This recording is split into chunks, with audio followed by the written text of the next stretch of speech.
start. So it is my pleasure to have Matt Milligan from Milligan Partners today. Matt, could you just please introduce yourself? Tell me something about yourself and Milligan Partners. Sure. And first, let me say thank you for having us. We're delighted to be speaking with you today. And hopefully we can bring a new perspective to working with Hyperledger and bring some of our experiences to the table. Milligan Partners is a technology and operations consulting firm. We work with toll roads, departments of transportation, transit agencies. That's the core of our work. So we'll be talking a lot about transportation today and how things have been affected by COVID. Personally, I started 20 years ago in transportation, working for the North Texas Tollway Authority, and then started consulting sometime after that. That experience has always, it instilled in me public service and the virtue of that and what it means to really participate in government service and how it works in transportation. And so that idea really carries over into what we do today. And there's a lot of things about Hyperledger that really resonate with that. There's something very egalitarian about it. So talk more about that as we go along. So why did you start Milligan Partners? You know, we worked, my brother and I are co-partners, and we've worked for large consulting companies, and there was always a rub between what I mentioned with, you know, the virtue of public service and then what you find in some large consulting companies. It's out of balance sometimes when it looks at the incentives of profit and public service. And what we wanted to do was create a company that could better manage that balance, and we could do things that we wanted to do and that we felt were important, not just working for the bottom line. Right. And how did you fall into blockchain? Because it sounds like the company wasn't started to be particularly a blockchain company or DLT company. Right. I think it was 2016. We were addressing the problem of interoperability amongst toll agencies. And that basically means that if you have, like in the Northeast, if you have an Easy Pass or you have whatever transponder around the country, that you could drive on any toll road in the US and be able to be interoperable seamlessly. That's been a challenge for tolling since I started in this industry 20 years ago. They've never, and to this day, they've never really accomplished national interoperability. And we were trying to figure out how to handle that problem, and we suddenly realized the solution is in blockchain. It's in distributed ledgers. It's in the idea of everyone needs to share a transponder ID, and everyone needs to know the status of that ID, and the updates to it are incremental state changes. And then once you know that, you can exchange transactions. And so for us, a light bulb went off, and that was when we started in 2016. We wrote a white paper for toll interoperability, and then shortly thereafter realized Hyperledger for us was the way to go. Being an open source project, being so well supported by the community, it was really a no-brainer. Well, I'm happy to hear that. So tell me a bit, you know, I'm a complete newbie to the tolling and transportation industry. So tell me a bit more about the problems. You mentioned the interoperability, but why is that? Why is interoperability a problem in this industry? It's, you know, it gets down to politics, and it gets down to regional initiatives, and you know, whatever you want to call it. It's done in pockets around the U.S. To give a parallel explanation, Estonia, when they started their digital ID program and were digitizing things, they had a digitized prescription program, pharmaceuticals, where you could get your prescriptions and whatnot. And Finland did the same thing with the same blockchain technology they were using, and they said, hey, we're both doing the same thing, we should be interoperable. And technically, they're using the same systems, it's the same information, it should be very, very easy. It took them 10 years to do that. And that's the same kind of problem we have in tolling of, it's just hard politically to make those changes, and you have a lot of little things that are different when you think about the discount programs, all the regional rules of you have veterans discounts, you have discounts based on license plates, you have discounts based on where you live, maybe the direction of travel even, and all those things factor into the complications of the rules around how you handle your customer, how you handle disputes when you have interoperable transactions. It gets to be very complicated. And then you add on top of that some of the technology challenges of different parts of the US handle their tolling technology in different ways. And so what we've seen is there are interoperable regions. You have the Northeast with Easy Pass, you have the southeastern states in a pocket, you have the central states from Texas up, and then you have the West Coast, you have California that's interoperable, and then now you're beginning to have Washington State and Oregon globbing onto that interoperable region. So it's happened in groups, but doing it across the country has been challenging. Right. Yeah. So how the solutions that you were proposing up until beginning of this year, what were they? How were you offering to solve the problem of interoperability? So we took the first step of building a proof of concept for interoperability and tolling, and we used Hyperledger Fabric to do it. That was our main focus. And it was really efficiency, being able to do something that would make it easier for all the agencies involved, and it would equal out the larger agencies and the smaller agencies. That's another one of the points of friction is the smaller agencies don't always get the same voice as the larger agencies. Larger agencies do. And so with a blockchain system, you can handle the transactions on a peer-to-peer basis.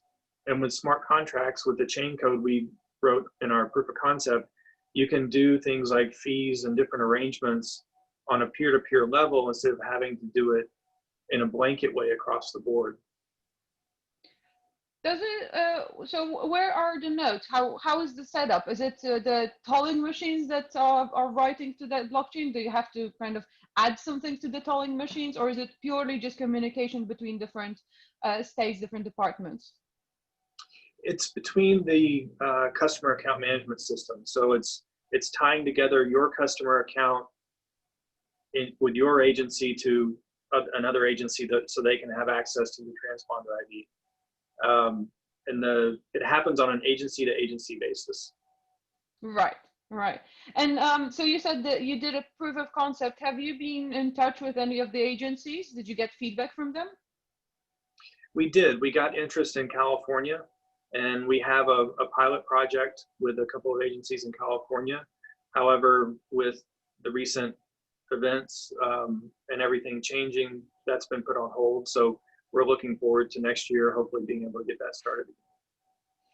We all are. We all are. So that's probably a good moment to ask you about this. I mean, obviously, most of the countries entered lockdowns. Some of them, like my country, I'm living in the UK, are still in lockdown, and it doesn't seem like it will pass anytime soon. Obviously, we stopped traveling, and we stopped also being comfortable being in public transportation.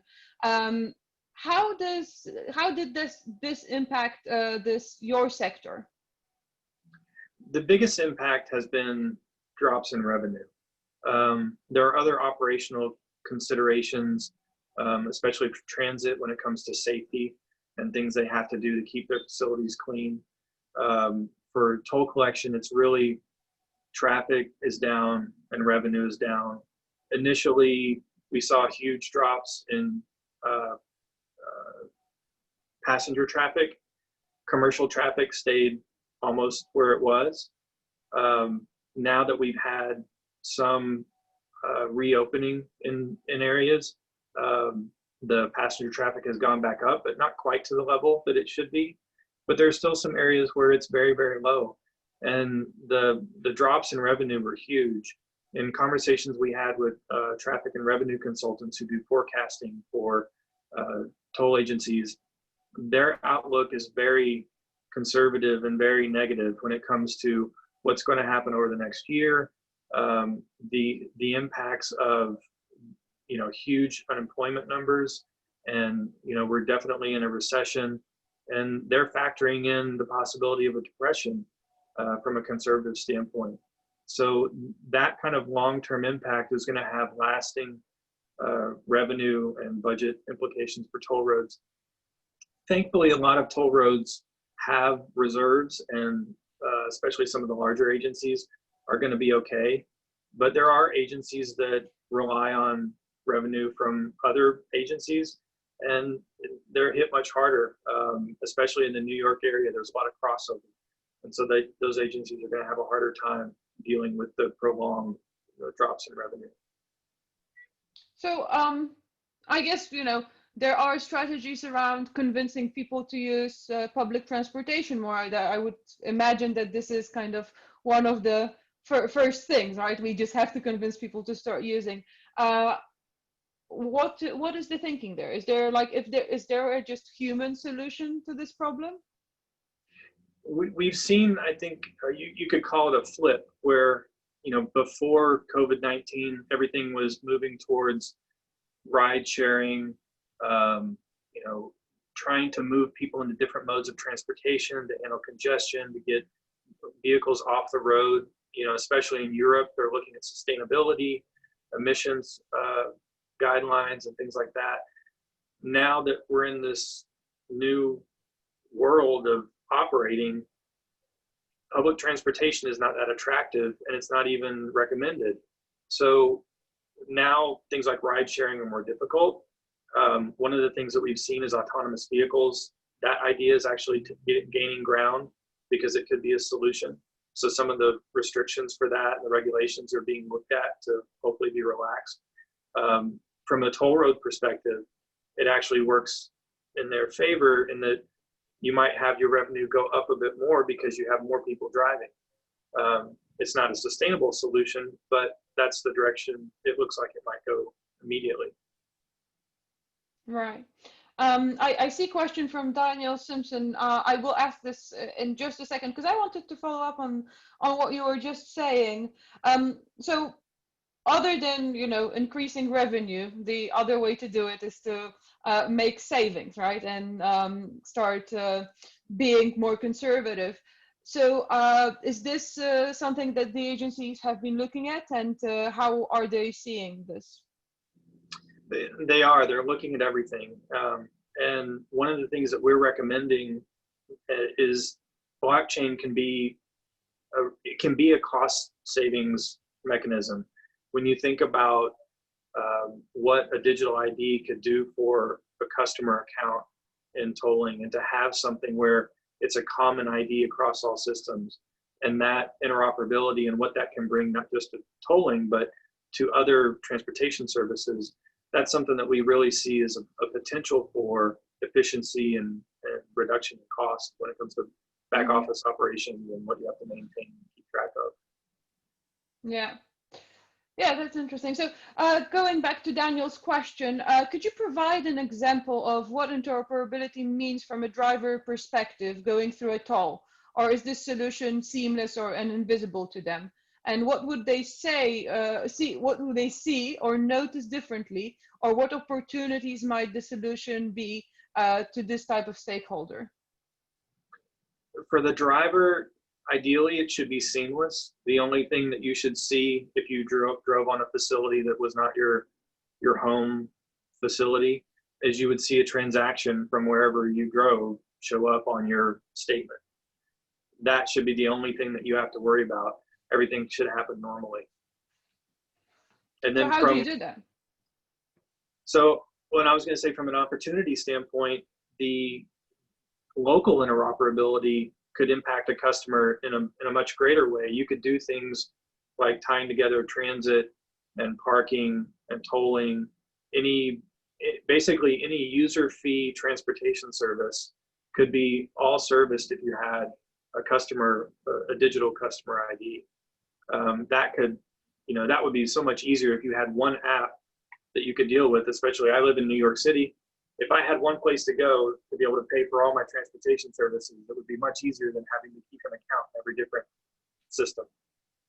Yes, Yes, definitely. But how do you tie that app to your car? I mean, is it tied to the car or is it tied to your personality? And if to your person, and if it's your person, then how do you know that across different cars? That's one of the big challenges is right now there are basically two ways to identify a vehicle. You have your transponder or you have your license plate. And you are associated to your vehicle in two ways: with the agency, the toll agency that you have, where you have an account, and you're associated to your vehicle through the Department of Motor Vehicles. And those things, you can see how I just explained it. There's a lot of crossover there. There is no one place to do everything. And that actually creates issues for toll roads when it comes to collection. So when we talk about maximizing revenue, if it was easier for a toll agency to know who the customer was and to know for sure which vehicle belonged to which customer, their cost of collection would go down tremendously. That's actually one of the, when you look at the life cycle of a transaction, once it goes into trying to track down who owns the vehicle, that's where your costs go up. Right. Yeah. Huh. How far is the whole concept of digitizing plates and connecting those to kind of the vehicle ID? Have you talked to Moby, for instance? I know that they have a project on VID. Yes, they probably come the farthest along with that idea, and that Moby being a consortium that includes a lot of car manufacturers, has a lot of weight to get that done.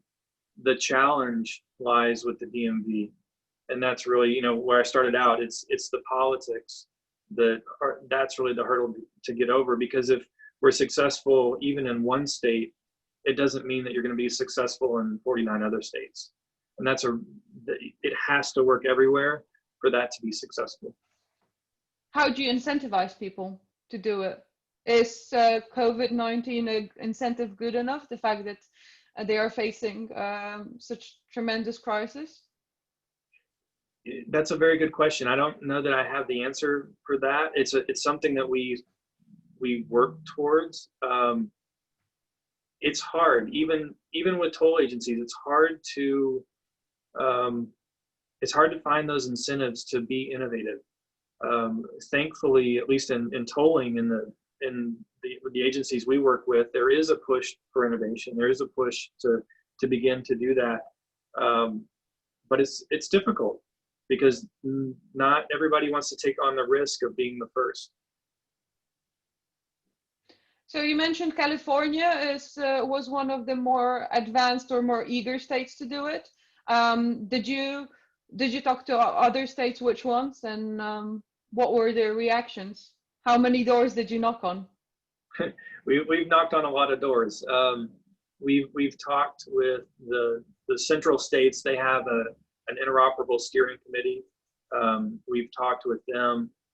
A lot of our clients are in Texas, and so we have a lot of conversations there. We've also talked to the Easy Pass board.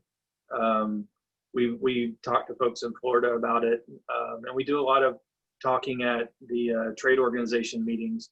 IBTTA is the International Bridge, Tunnel, and Turnpike Association, and so the word is out there. It's encouraging. This year, IBTTA actually chose to create a blockchain working group, and I was honored to be asked to be the chair of that. And so there's an awareness now that wasn't there a few years ago.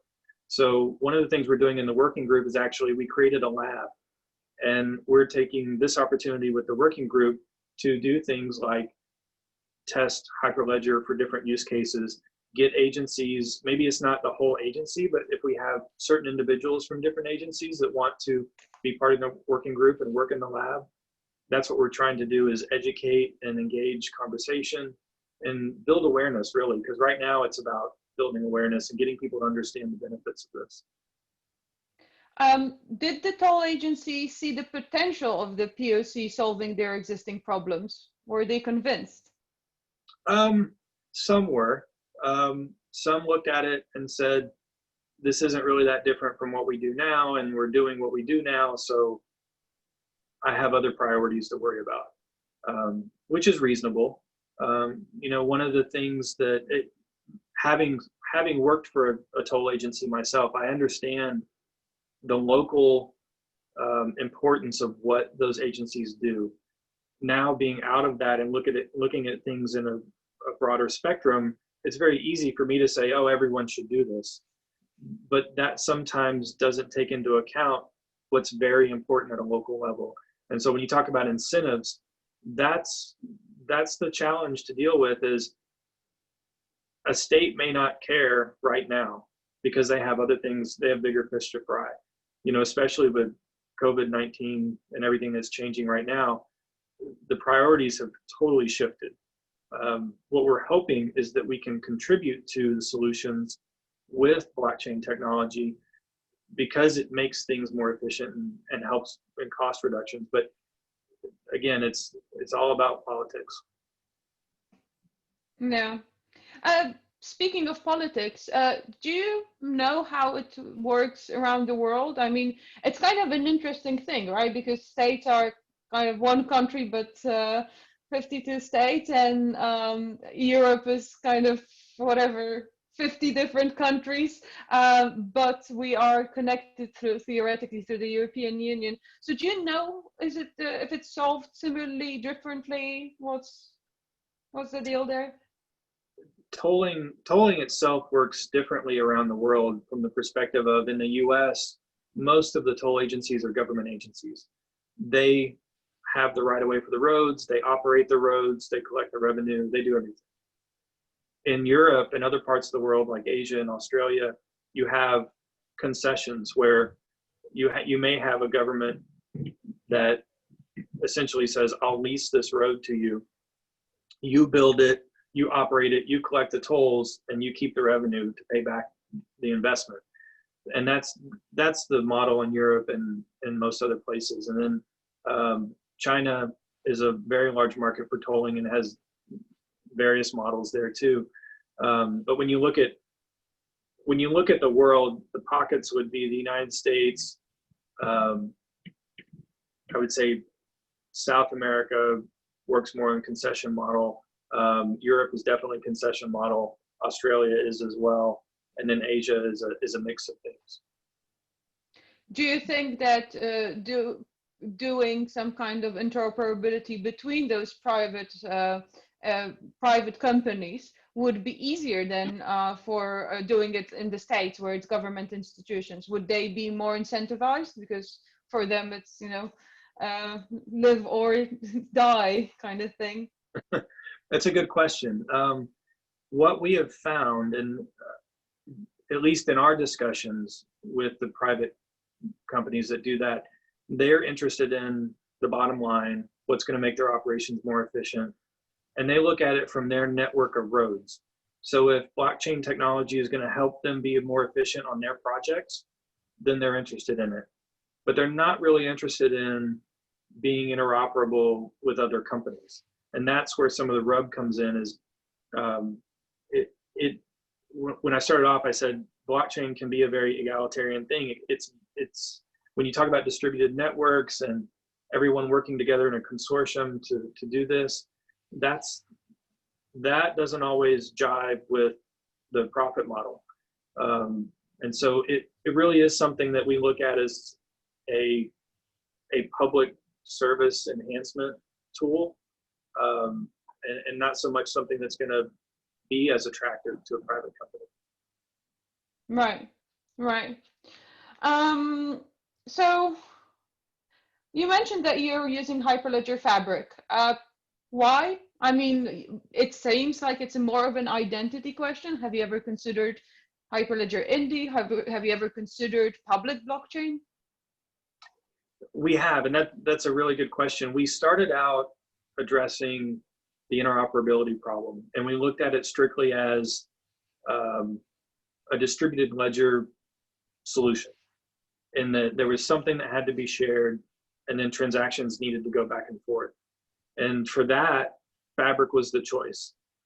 What we have found after, I guess, almost 5 years now of working with this technology and really looking at how the ecosystem functions and what can be beneficial, identity is really the key.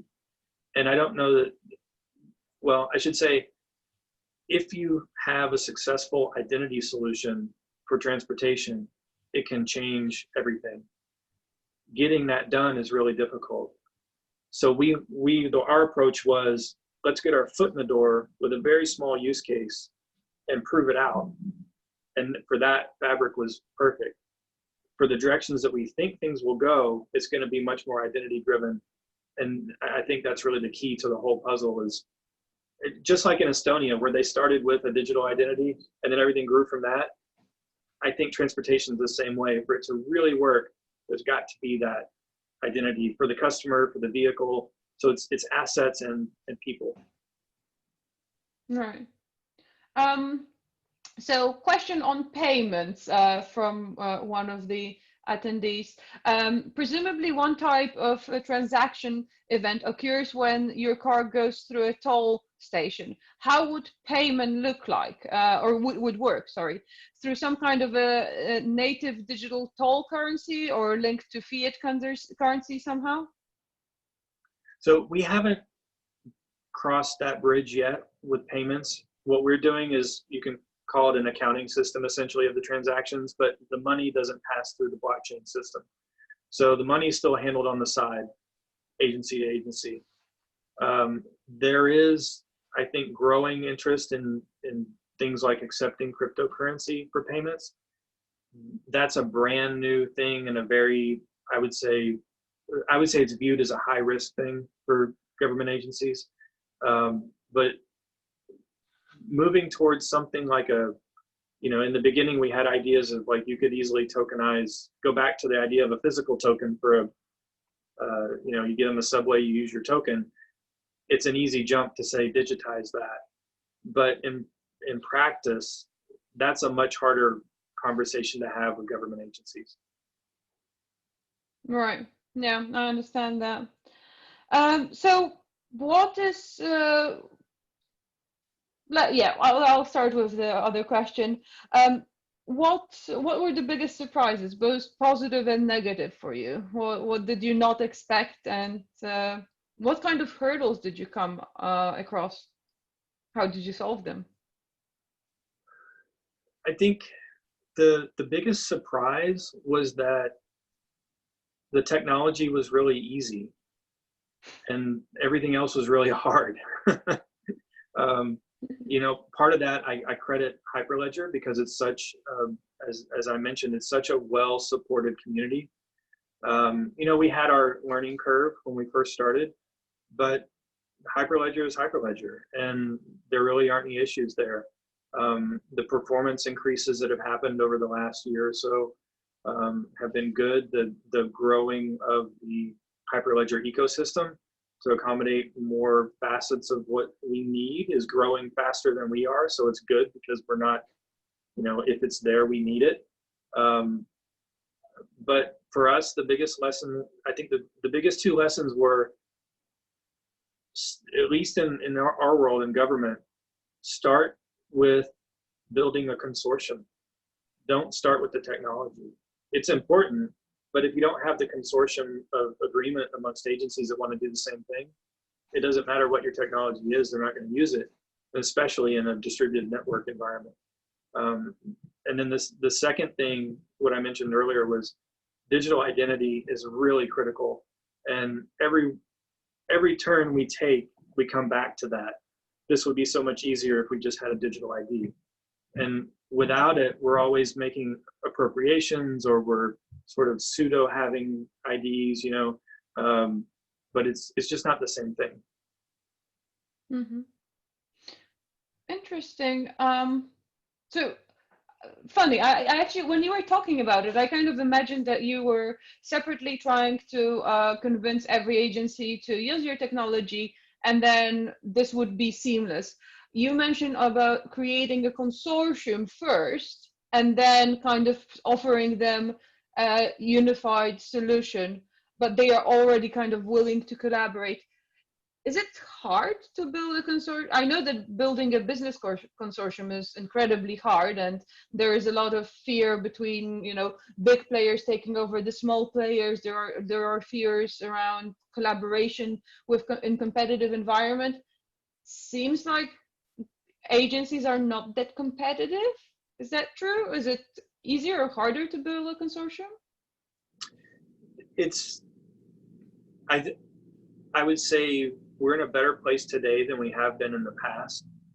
Fortunately for toll agencies, we have IBTTA as an organization, which is incredibly useful, and everyone really collaborates through IBTTA. So the group is there. There are existing consortiums for regional interoperability, so those groups are there. All of those groups are working on national interoperability, so there's momentum for that. For us, the lesson was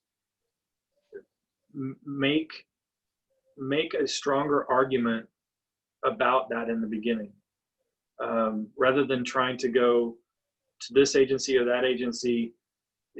Yes, you can do a pilot project, but if you don't have buy-in from everybody else, it's not going to go anywhere. And that was a big lesson for us, was that the two go hand in hand. You can't have one without the other. Yeah, well, that comes over and over again, actually. The technology is the easiest of those, easiest of your problems, or Yeah. smallest of your problems. Andy is asking if you brought up the matter to the relevant regulators. He's saying that most of the time adoption of disruptive tech requires amending or forming new regulations. So what are your thoughts on that? That's a very good question. What we've run into, I would say what hit us early on, is how different states handle privacy when it comes to customer accounts. And what, even in some states, what data they can send outside of their state. And that's probably the most important aspect of regulation for us, is privacy. We don't have any barriers when it comes to how anything else in the tolling model is handled necessarily.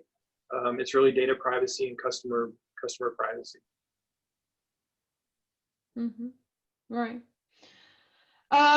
So have you tried, speaking about, you know, adoption, some of our members have been saying that actually they are seeing more interest or more uptake of their solutions, no matter what they are, you know, if it's supply chain, if it's healthcare and so on, when they stop saying blockchain, when they stop saying DLT, they say this is a solution and it's gonna, you know, save you a bunch of money or bring you more money.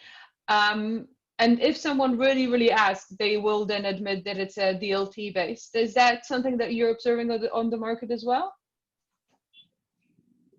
Yeah, I'd say that's pretty consistent, in that as soon as you say blockchain, it brings questions.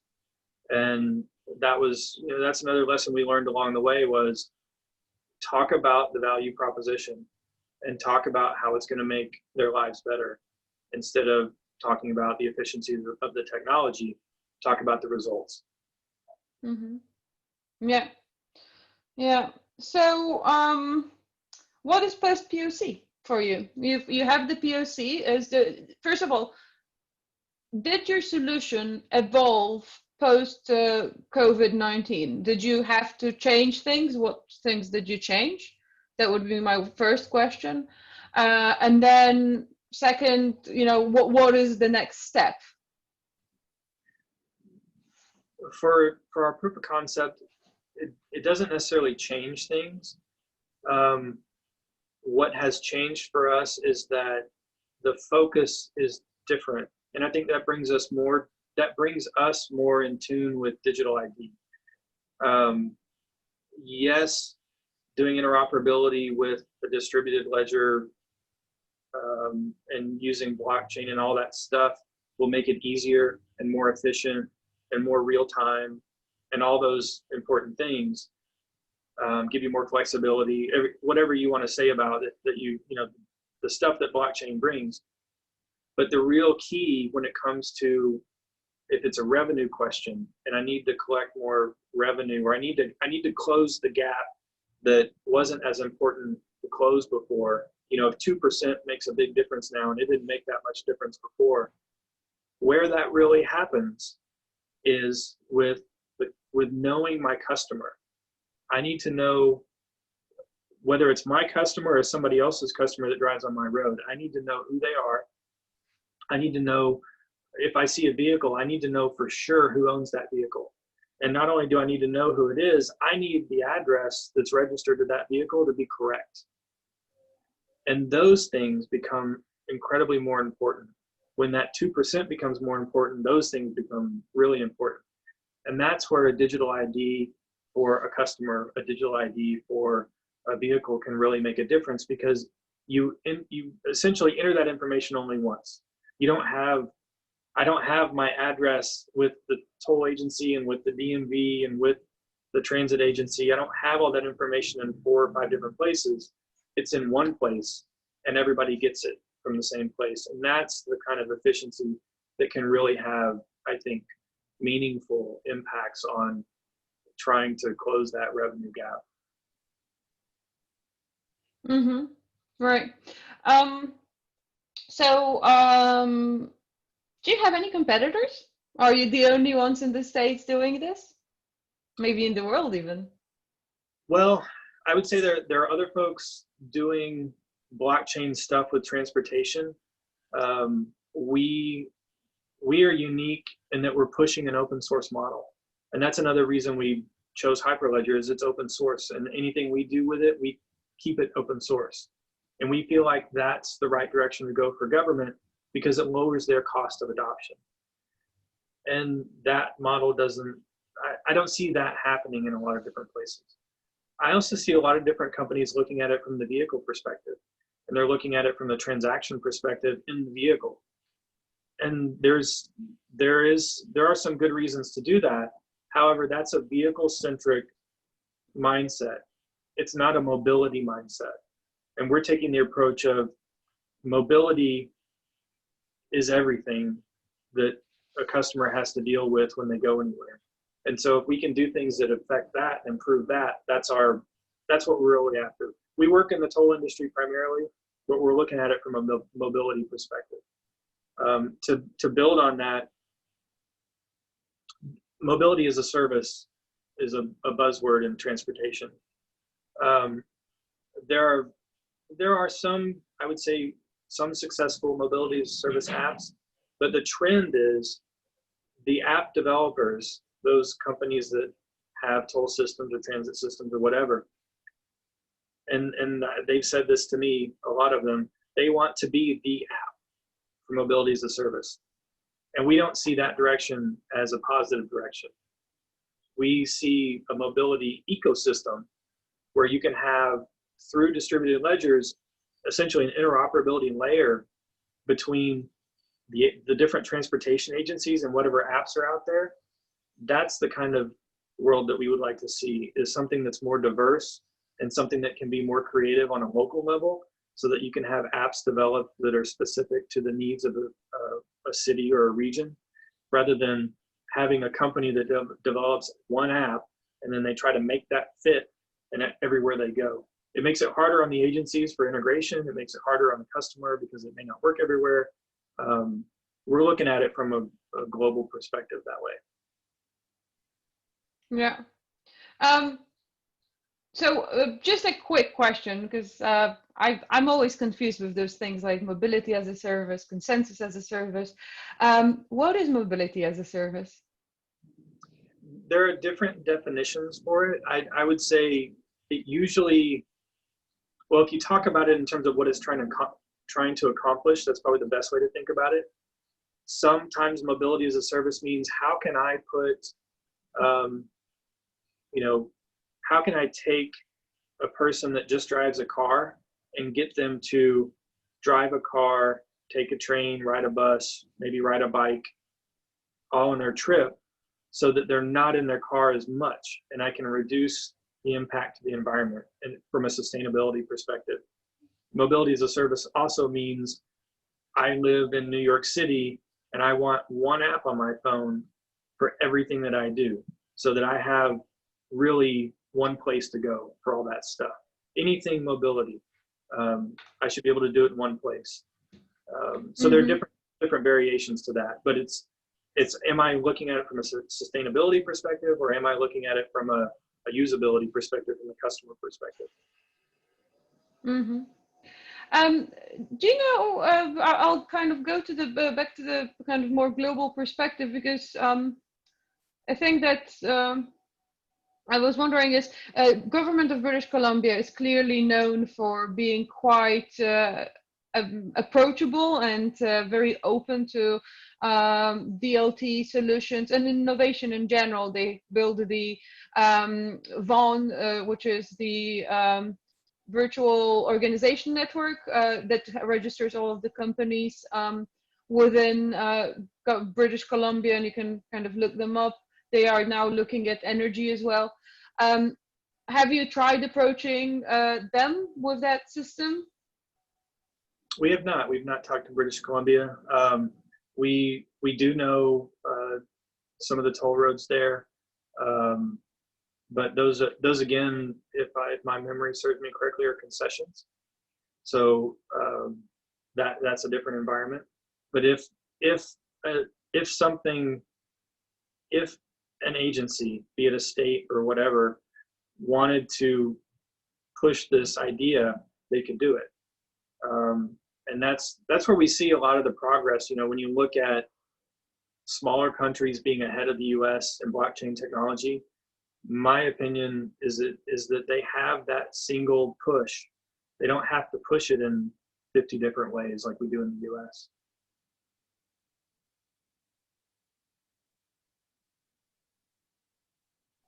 Sorry. Okay, well, you know, I guess my last question here would be for the participants, people that are rewatching the recording of this, what would be your advice when it comes to building an innovative distributed ledger platform, not necessarily in mobility of any sort? And of course, for the ones on participating, please feel free to still shoot some questions at us. I would say the biggest value to us has been the community around Hyperledger. And so whatever direction you go, doing it with a community is important.